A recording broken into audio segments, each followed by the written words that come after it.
Okay, let's begin. We are on page 12, A, Yud Bet Amud Aleph. If you're following the art scroll, it's 12A4. The Gemara says, V'hashkot b'chle zahav, v'chelim mechelim shonim. As we've said this already many times. And to drink in vessels of gold. We just started. You didn't miss anything. To drink in vessels of gold, v'kelim, and vessels mikelim shonim. From different vessels. Take one of those chairs. Yeah, just put whatever it's on the floor. Grab that one. Yeah, bring it in here. It's no problem. Okay. So, to drink from gold vessels, v'kelim, and vessels mikelim shonim, from different vessels. It sounds like it's saying that they're different, kelim shonim, different than one another. Okay, because if it would have meant different vessels, then it should have just said v'kelim shonim, and different vessels. But it says v'kelim mikelim shonim, and the vessels were vessels one that was different from the other. So everyone's getting a mismatched set to drink their poison from, their alcohol. The Gemara says, okay, mishunim mibayale. It should have said they were different. Why does it say shonim? Amarav, Rabbi explains, yatzta bat kol v'amra lahem. The heavenly voice came out and said, rishonim kalu mipnei kelim. Right, the first ones, they died because of the vessels, i.e. the Beit HaMikdash, as we learned about Belshazzar. V'atem shonim bahem, and you're making the same mistake, also drinking. Now, shonim could mean old, or a part of the word rishonim, okay? And shonim could mean repeat, like the repeat people. V'kelim, mikelim shonim. These vessels are repeat vessels, yani, they're making their appearance again. The same appearance as the Rishonim, having not learned their lesson, and ultimately going to get punished for it. What was the punishment, as we saw in the Gemara, for it? For Achashverosh using the vessels. Belshazzar dies. But what happens to Achashverosh? Vashti dies. And if you remember, we spoke about why the punishment happens through Vashti, because it was also a Belshazzar sin that he allowed someone to think of and to use this idea as a way of celebrating over the Jews. So a person can get punished. You can't get punished for the sins of another unless that other person is sinning because of you. Achashverosh's sin was because of Belshazzar. So what's the punishment that will hit both Achashverosh and Nebuchadnezzar in one shot? Vashti passes away. Now, if Vashti herself was free of sin, then that she would not have been used for that. But we'll see exactly what it was that Vashti's sin was. Gemara continues. V'yen malchut rav, and royal wine was a lot. There was much of it. Amarav, Rav says, if that's what you're trying to say, what should we have said? Yain harbe. Tell me there's a lot of wine. Why are you telling me yain malchut rav is much? Strange way of saying it. Melamed shekol echad ve'echad yishkau yain shegadol himenu b'shanim. The yain was yain rav. The wine was not only a lot, but it was bigger. Okay? What does it mean, bigger? It was bigger than the person who drank it. So today, that's not a thing. But as an example, when it comes to whiskey, you want to have a beautiful bottle of whiskey. One of the first things you're checking is how many years it was aged. Because the aging process in whiskey is what makes the whiskey take on more flavor, become more smooth from its exposure to the oak, to the wood, right? So the aging process indicates that it's better. Today, people don't say, give me your oldest wine. You know, you want to know a specific Chardonnay, a specific Merlot from that year, from that crop, from that brand, right? This is pre-branding. So what was good wine? Old wine. So every guy that came in, they asked him, how old are you? What'd they say? 18. Guy said, okay, no problem. Here's 19-year-old wine. His dad, walking behind him, says, I'm 42. No problem. 43-year-old wine. They cracked him up from the cellar. Wow. Okay? So however old a person was, they were able to pull a bottle of wine that was older than him. Amazing? I'm sure a lot of the SY boys from Brooklyn brought the fake IDs, and they got even better wine than they should have gotten from Ahasuerus. Right? Yeah, back then we knew the game. We knew the game. I'll be saying the Ashkenaz boy We got these fake IDs from the Ashkenaz guys. Okay. That's how it works. Fantastic. Cousin. Yes. You said because Ahashverosh made the sin, Vashti dies. Yes. But didn't Ahashverosh kill her? Have her killed? Yes, he has her killed. It's not something that he wants to do. And not only that, we find out afterwards that Achashverosh is terribly lonely, which is what gives birth to this search for Esther, right? He feels bad. He misses her. He loved her. But she put him in an impossible position. Again, we'll see what that impossible position was. She embarrassed him. No? Yes, but so what? That's all. That's the only option. When she embarrassed him, we'll discuss it. He traveled over there to ask, and they told him what to do, right? Yes. And the question is why? Why is that such a matter? Why is that something he needs such advice over? Is he doesn't have his therapist, like he needs to go ask the royal government? Like, we have to hold Congress to ask the guy about his marital problems with his wife? So we'll see exactly what it is when we get there. And it'll make the story of the Megillah much more layered and complex, which is, again, so cool when you look at the story and you're like, oh my gosh, I didn't realize. Okay. The Megillah says, Shittiya kadat enones. Shittiya kadat, dat means religion. And the drink was like religion, like the law. What does that mean? Says the Gemara, Amar kadat, Amar Rabbi Chanan Mishum Rabbi Meir. Rabbi Chanan says the name Rabbi Meir, kadat shel Torah. It was according to the law of the Torah. Ma dat shel Torah, achila miruba mishtiya. Just like in the Torah, a person should have more food than what they drank. So if the level of the wine was so great that everyone's getting wine older than themselves, like you could think that carried the day, but it's not true. There was more food than there was wine.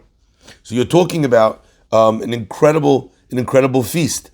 But not only that, the Gemara is trying to communicate to us that Achashverosh went out of his way to make the style of the food and the feast be amenable to the Jews. And we'll see exactly. So it followed their custom with regards to doing the Torah law. Like, how does a Jew supposed to eat? And they had more food than they had drink. If it was a regular Persian party, the indication is that's not what would have been done. Right. More drink. More drink than food. So what is he doing over here? It sounds like he's almost on purpose trying to have a Jewish party. We'll see again what that means. So too,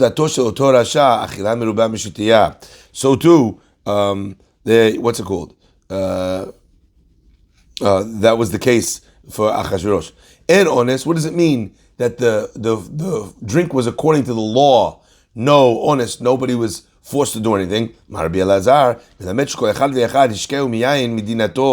Every person from 127 countries that popped into Achashverosh's massive feast was served wine from his own country.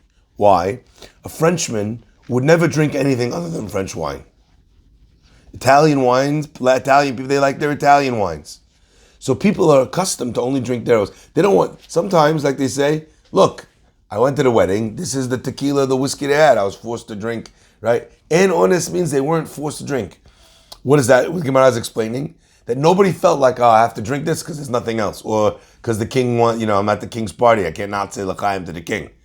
He managed to procure for every person wine from their country. Now let's just hold up this teaching with the last teaching. That means that not only is he serving you wine older than yourself, he's serving you wine older than yourself only from your country. Now just imagine what that means this man's wine cellar needs to look like. Yeah. The maybes he needed to have on hand. Psycho. 127 different provinces, aged wine from, I don't know, however many the youngest person in the party was, until the oldest guy in the party. It's just not normal. Okay, says the Gemara. La'asot kirtzon ish va'ish, to do the will of every man. What does that mean, to do the will of every man? Amarav la'asot kirtzon Mordechai ve'Aman. Ish means usually an important person. That's usually what the word ish connotes. It's not a regular Adam like a human. This is a man. This is the man. Okay? Who was the man? If there had to be two people in the kingdom that were very famous in the story, other than the king, who were the two protagonists in Achashverosh's lifetime? Mordechai and Haman. So this party was done according to the will of Mordechai and Haman. What does that mean? The will of Mordechai and Haman. Mordechai, dichtiv, ish Yehudi. Mordechai, it's called the Jewish man. Ish Yehudi, a man from who's Jewish. Haman, ish tzar ve'oyev. So in the Megillah itself, this is a self-referential proof that when I said ish va'ish, I meant Mordechai and Haman. Now, what does it mean that it's Mordechai and Haman? What does it mean that the party was according to the wishes of Mordechai and Haman? How does that translate? Mordechai doesn't want the Jews to go to the party. So I think one way of understanding this is that the fact that it's not that Mordechai weighed in and said, "This is how I want you to run your party." He wasn't a party planner, but rather that Achashverosh asked himself, "What would Mordechai want from this party?" And then he set out to do everything that he could that it would be kirtzon ish va'ish. Let's say as an example, I know Ray likes pastrami on rye with a nice ice cold tequila. This specific brand. I don't need to ask him. Sorry. And extra glass kosher maybe then, because he makes sure that Mordechai's, he needs to make sure it's Bet Yosef. So Hachashverosh says, okay, you can have pastrami on rye with that, but it's also Bet Yosef. That's exactly what I mean. So I don't need to ask him that question. If I know that Ray eats Bet Yosef, pastrami, and tequila, not necessarily in that order, but if I know that that's what Ray wants, then I could prepare that for Ray without Ray even telling me. He comes to my house because I know exactly what he likes. Achashverosh tried to anticipate what would have Mordechai's hang-ups have been. And then he tried to provide for that before it even happened. Okay? So everything, there's at the party, there was nothing that Mordechai would not have wanted. That's how far he went. I'm just imagining, does that mean that Achashverosh put up a big mechitza between the men and the women? And maybe the answer actually is yes. We read later on that Vashti makes a separate party for the women. Was that because kirtzon ish va'ish? I've always wondered. Right? He's not that religious that he needs to have a separate man's party and women's party. Right? But we'll see also another interpretation on that as we go. Yes. What was Mordechai's role in the kingdom already? He had a role that Ahasuerus said, "Oh my God, I want to make sure that you and your people are taken care of." No, not necessarily. But you need to remember, there's a very specific agenda for this Seudah. I remember the agenda, but what is the relation from Mordechai to Ahasuerus? Is he like the leader of the Jews? He's the leader of the Jews, exactly. The leader of the Jewish faction. Okay? Right? He's the guy. So if he's happy, everything's gonna work out. The irony is that Mordechai actually tells him not to go. And the other sages tell them to go. All right? But that's why I'm saying it's not something that Achashverosh could have known. He's trying to anticipate making sure that everything that he would do would be good for Mordechai. Now I just want to drive back one point. Achashverosh has this whole thing that he's got to do. He's going to take out the vessels of the Beit HaMikdash. We know that, right? Now, that obviously was not Kirtzon Mordechai. That was Kirtzon Haman. That's Kirtzon Achashverosh and Haman, yeah. So how do we say that the party was La'asot Kirtzon Ish Va'ish? And that means Mordechai and Haman. I think you have to realize that that's the focal point of what we're trying to say here. Achashverosh wants to make this party to show his power. For everybody else, that means come and bow down to me. Come and take part in my massive feast celebrating my kingship, okay? But for the Jews, there's a separate thing that they need to overcome in order to accept him as their king. For everybody else, they need to say, you know what? I agree that you're the king. I accept your, your kingship. For the Jews, who was the Jews' king? God. What Achashverosh thought he needed to do in order to get the Jewish people to consider him their king is to make them realize that their king, he wasn't coming back. You see, that's the point here. So since that's the point, so the Gemara says that he tried to do everything at that party according to the will of Mordechai. Yeah, Annie. Okay, so we'll try and do it quick because I mean, usually it takes him a few minutes to get downstairs. Okay, tell him I'm going to come down to do the class in a few minutes. Okay. Doing still breakfast class? I have to do breakfast in the class. Oh, wow. I thought it would end like 9:45, but they went pretty quick. They flew. They really went quick. Okay, so the idea over here is that whatever the party's agenda was, la'asot kirtzon ish va'ish, do that party according to the will of Mordechai and Haman. But that part of the party wasn't obviously kirtzon ish va'ish. He wanted everything at a party whose point was, at least vis-a-vis the Jews, to take out the vessels.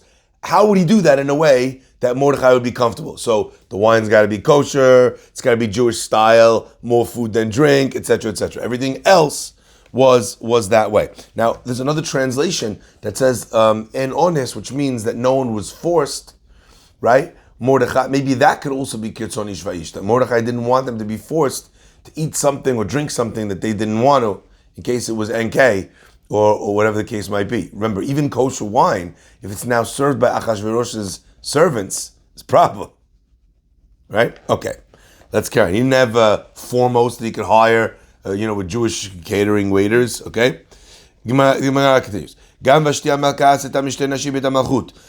also, the queen, she makes a party for the women, Bet HaMalchut, in the royal palace. Bet HaNashim Ba'elei. Why does it say Bet HaMalchut in the kingdom? It should say Bet HaNashim.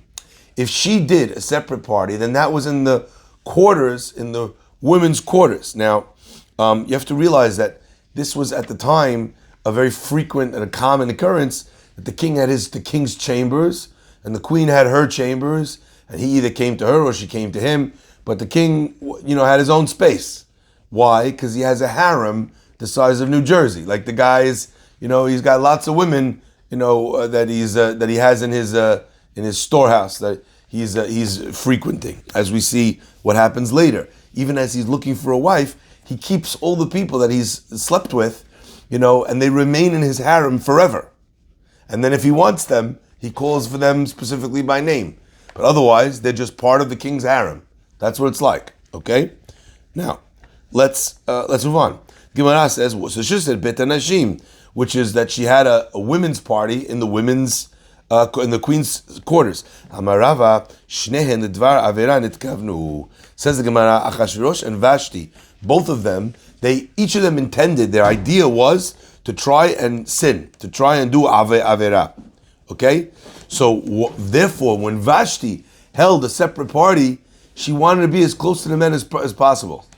So she brought the G's to the G's party, but she did not have it in the queen's quarters. She had it near to the king's party, so the G's would be able to sin with the men that were partying and getting drunk there. Hainu da'amri inshi, that's what the Gemara says, Ihu bekari ve'itte bebutzini. Okay? He has large pumpkins, right? And his wife has small pumpkins. What's the idea? That him and his wife are cut from the same cloth. So Achashverosh is having a wild orgy, in the men's section. And then Vashti, what is she doing? She's having also the same type of a situation, just for the women, but nearby, so that, they're thinking in the same way, trying to create a party with a sinful opportunity going on here. So again, Achashverosh's party is not dancing the hora. Yeah, you understand from the fact that his commandment is to bring his wife in naked to walk around, and then for everyone else's enjoyment, that this is more like a different type of a place than a party. Okay. She was sinning as well, right? Sorry. She was sinning as well. Correct. So Yeah. why couldn't they sin together? That we'll see exactly what it means. Now remember, they were sitting together. Everyone was. That's what we just said. The party was. They made sure that the parties were near each other, so that the women had access to the men, and vice versa. So if he's having a good time with all the guys, Vashti's like, I'm calling my girls, and we're gonna party as hard. So whatever he's doing with his large pumpkins, she's doing with the small pumpkins. It's the same thing. Okay. The Gemara says, V'yom HaShevi'i, on the seventh day of the party, of the second party. Ketov lev hamelech bayayin. Now the king is already, very, he's very, very boozed up, exactly. Atu ad hashtalotav libe v'hamra. We're talking about, what, only now? Takes the guy 7 days to get drunk? Remember, before the 7-day party, he had a party for 180 days. Right? I thought I have a high tolerance, but this is magnificent, okay? Says the Gemara, Amar Rava, Rava says, Yom HaShevi'i Shabbat Haya. It doesn't mean the 7th day of the party specifically. The Pasuk is telling us, Yom HaShevi'i Hulu HaShamayim V'Haaretz. It was the 7th day, it was Shabbat. Right? So, Yisrael Ochlim V'Shotim Matchilim B'Divrei Torah B'Divrei Tishbachot. What do the Jewish people do? They eat and they drink, and they have Divrei Torah. They have beautiful songs to praise Hashem, prayers. But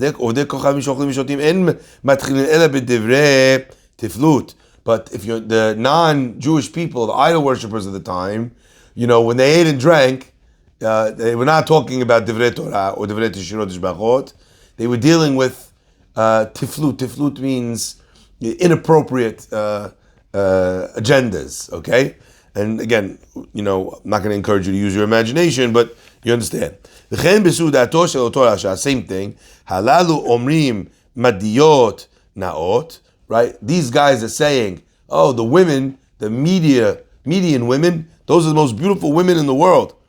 Halalu omrim pasiot naot. The other guy would say, what are you talking about? The Persian women are the most beautiful. Every country said that the women from their country were the most gorgeous, the most beautiful, the most attractive women in the world. Amalem Achashverosh.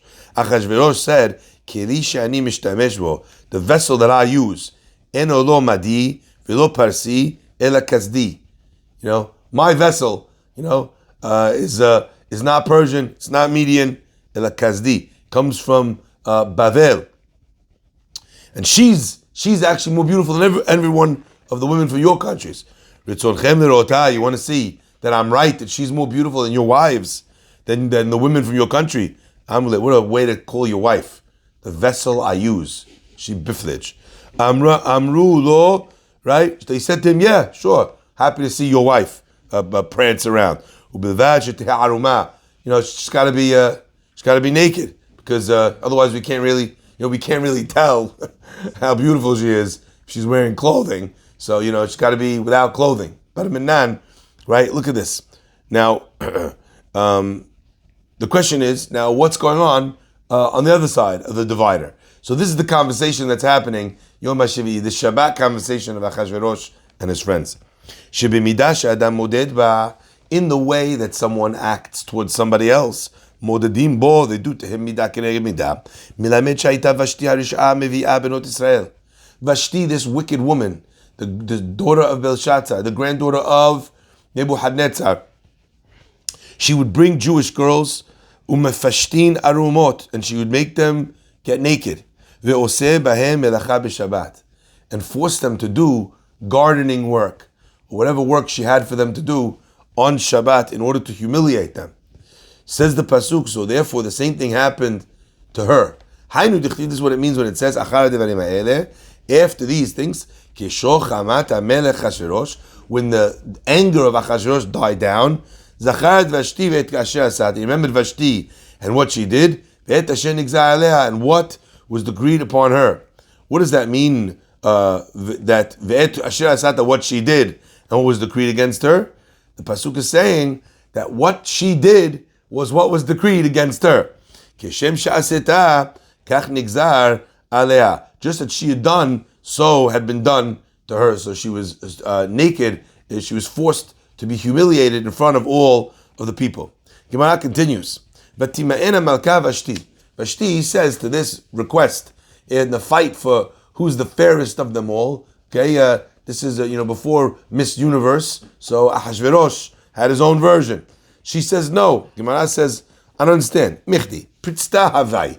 This woman was anything but tzanua. Tzaniut was not on the radar, right? As we said earlier, both of them, their intentions were to sin with immorality, right? That's why she moves the party right there. She wants all the drunk men and all the drunk women to be together. Says the Gemara, if that's how she was built, so why doesn't she come? Because in fact, actually, she was beautiful. Amar Rabbi Yossi says,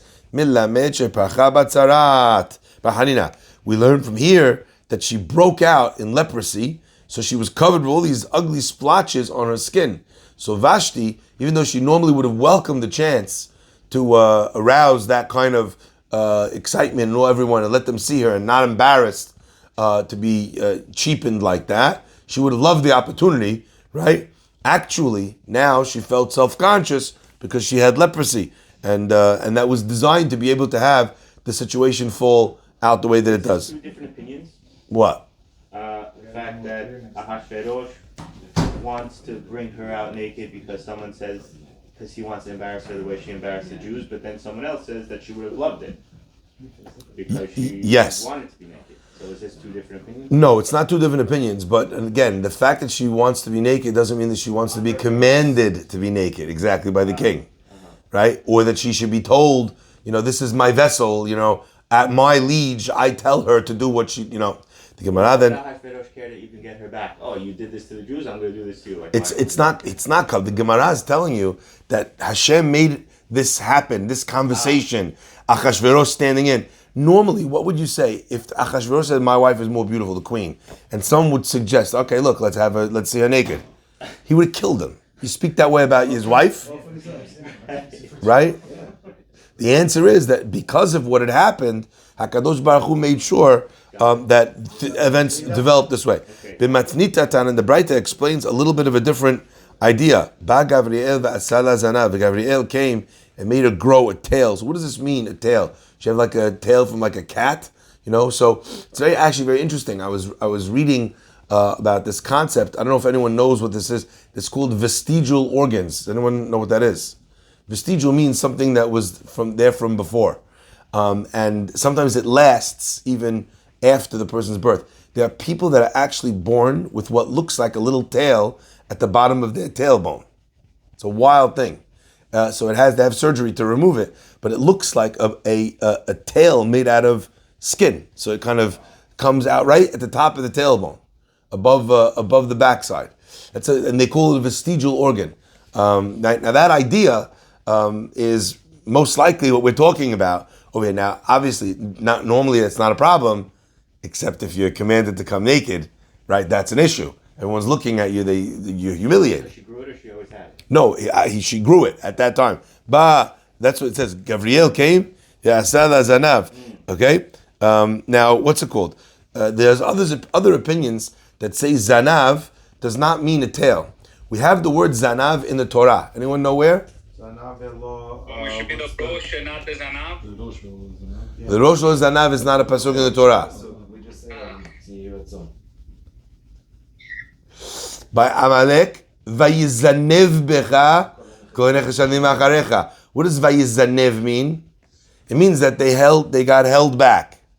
The people, the stragglers at the back of the Jewish people traveling camp, they kind of fell behind. Okay? From the same shoresh. Same shoresh. So a tail grows out of the back. So idea of Vayizanev is something that grows out from where it's supposed to be. So it doesn't necessarily have to mean that it was a tail. It might have been something else that grew for Vashti that was like an external thing that shouldn't have been there. And it could be a tumor. She could have grown a tumor, right? It could be that she had a bump on the back of her neck. It could be that she grew another finger, whatever. It just means, or a male organ. It could have been anything, all right? But the point is that when it says zanav, according to some opinions, it doesn't mean a tail. It just means something that should not have been there. So in any case, Vashti is now in a position where she does not care to be able to go do this. And the king gets very angry. She doesn't listen. Amai delka bei kulihai. Why is he so angry? I mean, it's fairly reasonable that if you ask your wife to walk around naked in front of the whole kingdom, that she's going to say no. Amarava shalchale. She sent back to him, bar ahuraire de Abba, stable boy of my father. Abba lakabel alfa chamra shati veloravi. My father was able to drink 1,000, the wine of 1,000 people. And he did not, Lorave, he did not drink his fill. In other words, he didn't get overly drunk. Ve'ahu gavra, and this guy, you, ishtate bechamre, with a little bit of wine, he's already losing his mind. He's becoming a shoteh. He's becoming a moron. Miyad v'hamato ba'aroba. Immediately, his anger burned within him. And we're going to see, as the Gemara continues, Vayomer hamelech lachachamim, what the conversation is now with his advisors, and we'll see again the element of the backstory. Now, we have one question left which we have to deal with when we come back, is Vashti. It's clear from this Gemara that Gemara is like, why did he get so angry? Indicating that there was a possible way that she could have refused and he would not have been angry. Why did she choose the path of least resistance? Why is she choosing the guillotine? Why is she doing this to Achashverosh? Doesn't make sense. You're going to say no, say no. Say, I'm not feeling well. Say, it's that time of the month. Say, I have tzarat. Say anything. Don't say, my dad, he was a real man. Stable boy of mine. Yeah, stable boy of my dad. Yeah, he was this guy, you don't even, what kind of guy, you're not even a man. Like, what are you insulting his manhood for? He was You tell him. humiliating her. I mean, Sorry? wasn't he humiliating her? Yes, he was humiliating her. And she was getting back at him. So that sounds like a great plan, except for the fact that he's going to kill you. Right? So if you humiliate your wife, she humiliates you back, all's fair in love and war. Here, she's risking her life. Maybe she thought because she was the blue bud, she was above him in that respect. Again, is that what happened? No. So she probably was aware of that. So we have to understand and figure out what's going on over here. But you're onto something, and we'll talk a little bit more about it on Tuesday night. Baruch Hanei Le'olam. Amen.